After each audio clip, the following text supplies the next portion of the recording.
You're now watching Sports Bettor's Paradise on the Bet Rivers Network. All right, Jimmy, Ott Paul Stone. Let's talk to about the Power 4 matchups in college football championship week this week. And let's start in the Big 12 in Arlington. Jerry World here. Good job, Paul Stone. I followed you last week on that Iowa State pick over Kansas State and took care of business in that one with a safety and a field goal late to win by 8 points against the Kansas State Wildcats to punch their ticket to this Big 12 championship game. And boy, Arizona State rivalry week, sometimes these dogs can really bark, but it was over early. Taking care of business did Arizona State against Arizona on the road in Tucson. I mean, I didn't play that game, but I sure wish I'd have taken the Sun Devils in that one. That was easy peasy. Boy, and the coaches are the story here. Certainly Dillingham, the youngest coach in the Power 4 in all of Division I. At 34 years old in his second year, he inherited a bit of a mess for Herm Edwards, some of those COVID transgressions where they just created some NCAA sanctions and some limitations on scholarships and recruiting itself.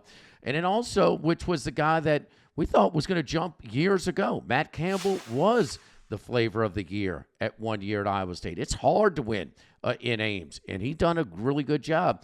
And got it. We're very close to get Oklahoma in one of the Big 12 championship games with Purdy, Bryce Young, those two guys. It's dipped a little bit since, and now he's back with the realigned Big 12 in this win.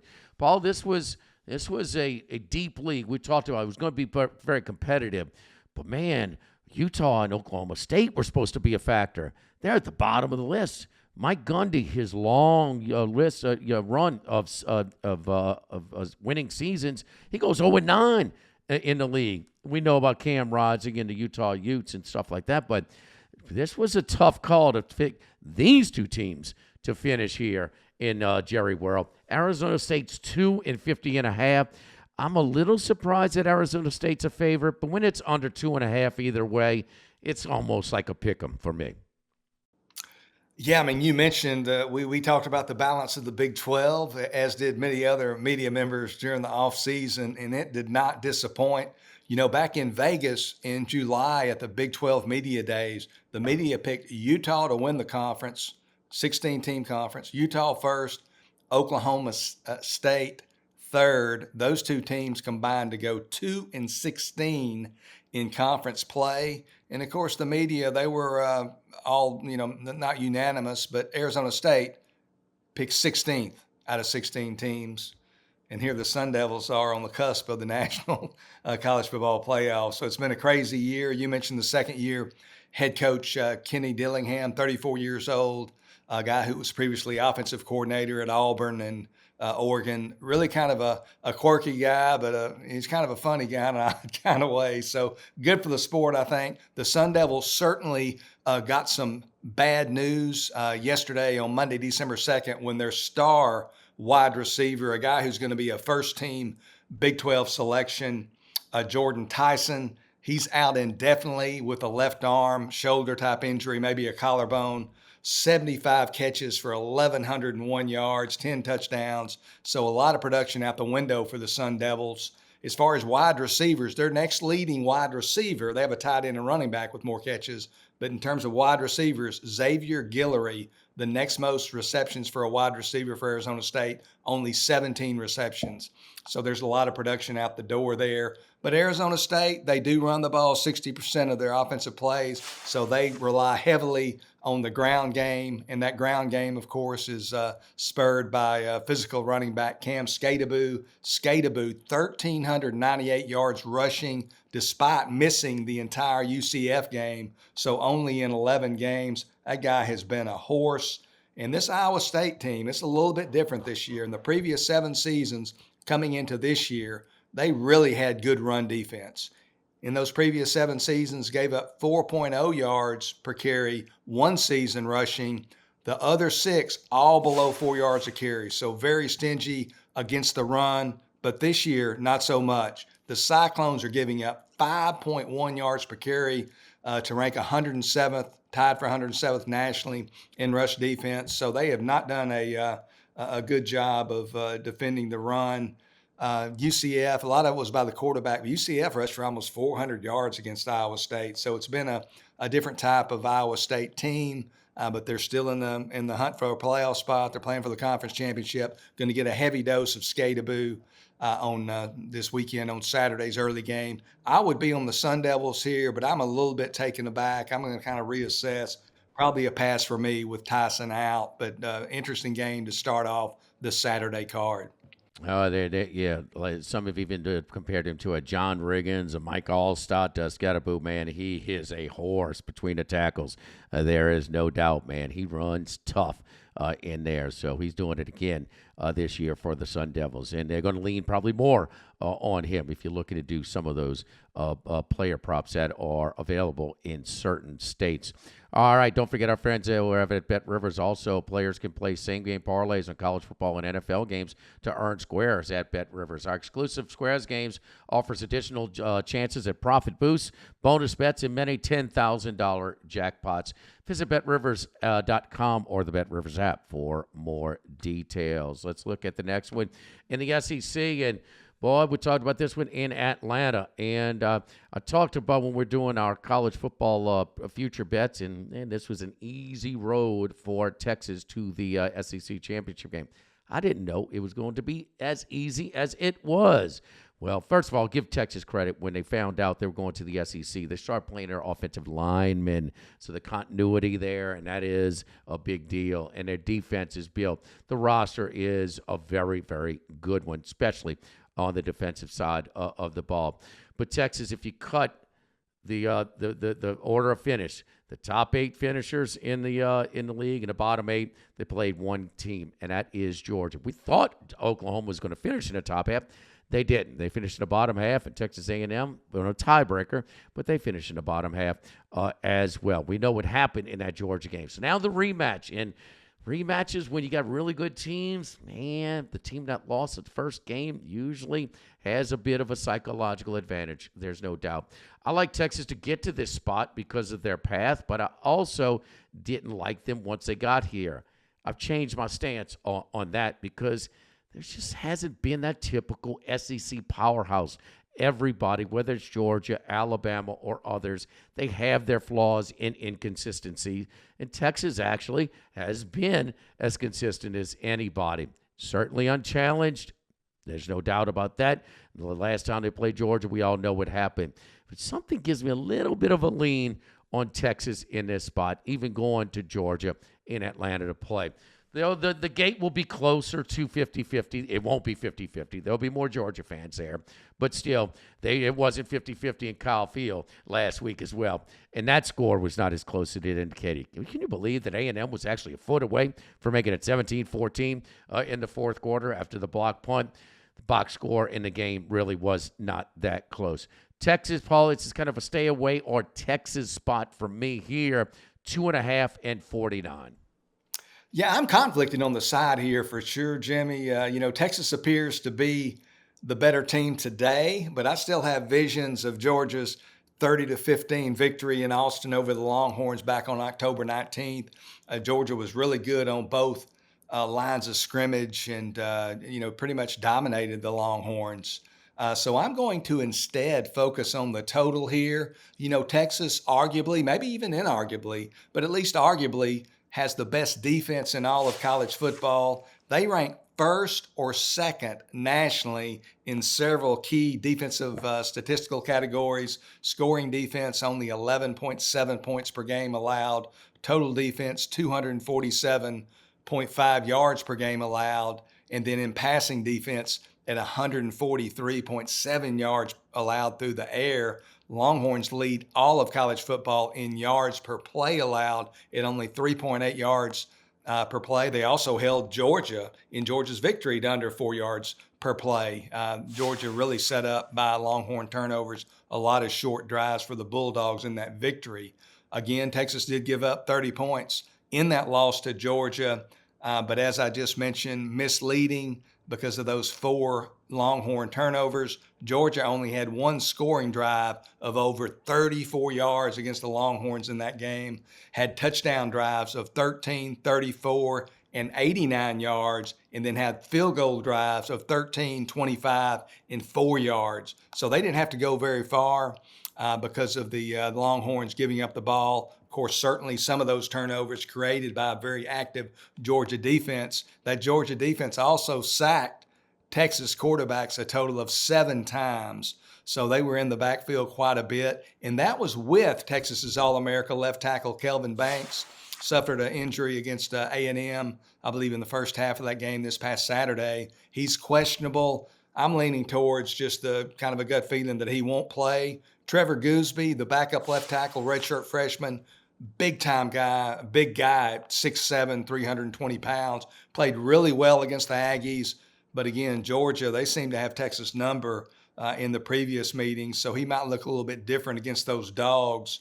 In the first meeting, Bulldogs held Texas to 259 yards, just 3.4 yards per play. Of course, the 7 sacks helped that total. And then again, Georgia had less than 300 yards as well. I just think it's going to be another defensive game. I know we saw a lot of offense last week in the Georgia Tech-Georgia game that went to overtime. Numbers kind of skewed by that overtime, the 8 overtimes or whatever. But I think points are going to be at a premium. Texas is going to have some wrinkles for them, but they're not going to have that many wrinkles. I think it's going to go under the total of 49. Texas defense is really, really good. And, yeah, the offensive line had problems rocking Georgia's front. Yards could be at a premium. It'll be interesting to see how aggressive these coaches are with their quarterbacks who have been a little bit inconsistent this year. Beck, certainly. Well, I mean, every quarterback in the league has been pretty inconsistent. But Ewers in the big games. And, it's this role reversal. Georgia, because the league did not, with Oklahoma coming in, they didn't want them to play their top non-conference game, Oklahoma. Their schedule was really light. They were untested. They were not battle-tested for this game against Alabama, and it showed in that one. Alabama was more battle-tested. Georgia's schedule much tougher this year. Texas, not being battle-tested as much. We'll see about that. But also the psychological advantage, man, when the team that lost early in these big games, team that embarrassed, in that game.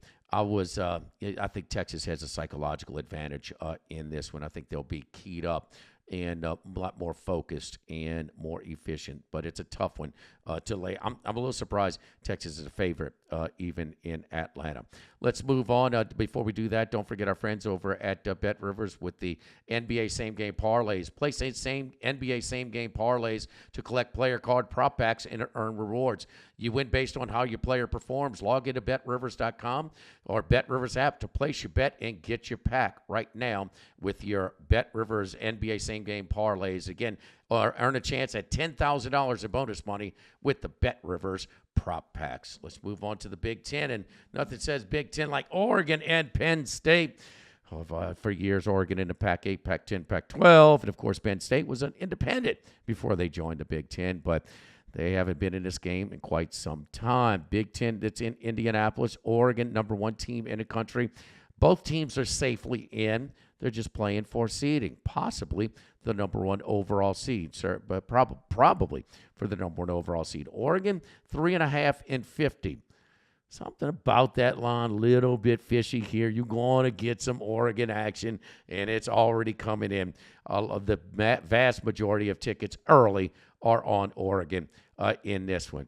Penn State, well, there's nothing at stake here. They're in, Paul. James Franklin's at his best in these spots. How about the coach? We always thought it's because the spread was on the line. Well, for his player to throw a 15-yard touchdown pass on the last play of the game, well, the spread was already in.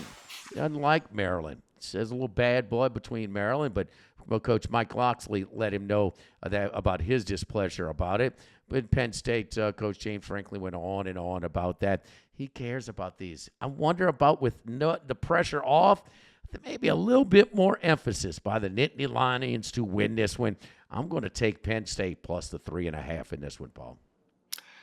Yeah, I would be with you. If it gets to 4, I'll probably take a little nibble, maybe a medium pizza on Penn State. But this game's kind of a difficult handicap for me. You got an Oregon team first of all, that's 12-0, as you mentioned, number one in the college football playoff poll. But guys like myself who keep power ratings, they're kind of a borderline top 5 team. Probably I think I've got them number 4. I think you'll see them about number 4 in a lot of people's power ratings that have done these things for a while. So I think Oregon's slightly overvalued in terms of the betting marketplace. And then you have a Penn State team that you mentioned under James Franklin, rather. To me, they've kind of performed like the neighborhood bully. They beat up on those less physically gifted, and when they matched up against somebody their own size, they have a little more trouble.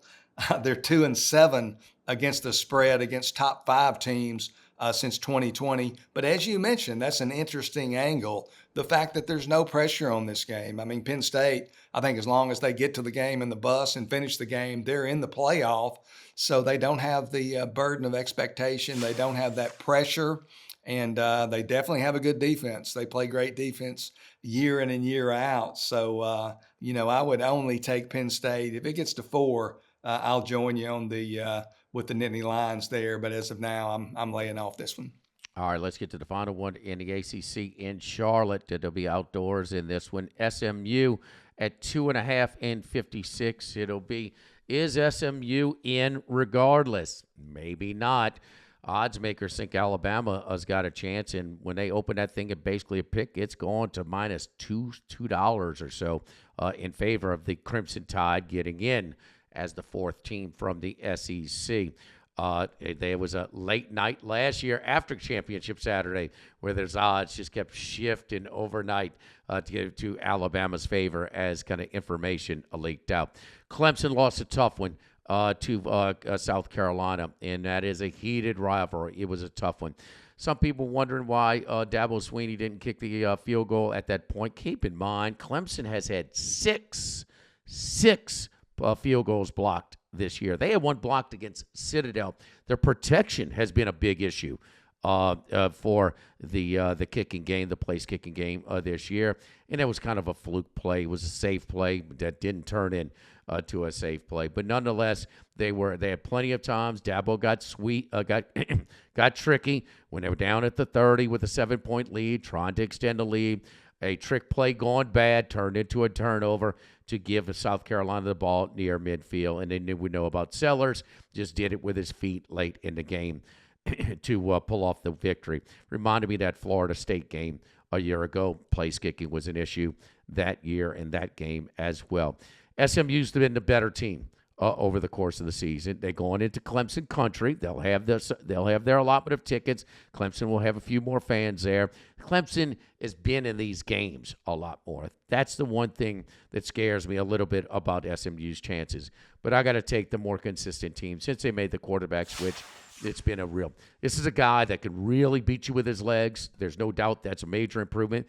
But, man, his arm talent, not always consistent, but he can make some throws that you just don't see a lot from a lot of different off-platform throws as well, not just in the pocket. He is a headache. So, different kind. Sellers mostly with his legs and his physicality. This kid with his quickness and his arm strength and his ability to make those plays downfield. It's a double play for us as we end Conference Championship week. We're both on the ponies. Pony Excess is back. And so there's no way that Rhett Lashley can tell his team. Do not take anything for granted with the committee. We are not going to get in unless we win. We've got to do it on the field. Then he can politic if they lose after. But I like SMU in this spot. The better team over the course of the season, 2.5 and 56. And I also wonder about Clemson. That is a tough loss against a heated rivalry to bounce back and try and play for so much the week after. Yeah, I mean, this game opened at Clemson -3 at some market-making books on Sunday morning, and all the money, kind of an avalanche of money on the ponies to this point. SMU now a 2.5-point favorite at Bet Rivers and pretty much market wide. And, first of all, SMU, they literally begged to be in the Atlantic Coast Conference. I mean, to get into the conference, they had to forfeit their first 9 years of TV money. They said, well, to replace that, we need to raise some money. So I should know the guy's name, but they contacted one of their big boosters, and said, what can you do in a week? He said, well, I know I can raise $100 million in a week. So he raised a little bit over $100 million in a week. And now SMU, they're not only in the ACC, but they're on the doorstep of the college football playoff.